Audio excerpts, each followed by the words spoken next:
Penampilan selanjutnya adalah sebuah karya tari yang dipersembahkan oleh Sanggar Tari Cemara Biru dengan judul Tari Pamuji Sindutan.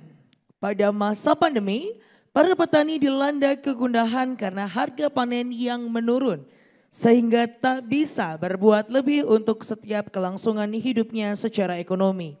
Setiap hari, setiap waktu doa dipanjatkan demi keberkahan dan kelancaran bercocok tanam agar kelangsungan hidup keluarganya terjamin. Para petani dengan sabar memupuk semangat untuk bangkit dan pulih dari keadaan yang sulit.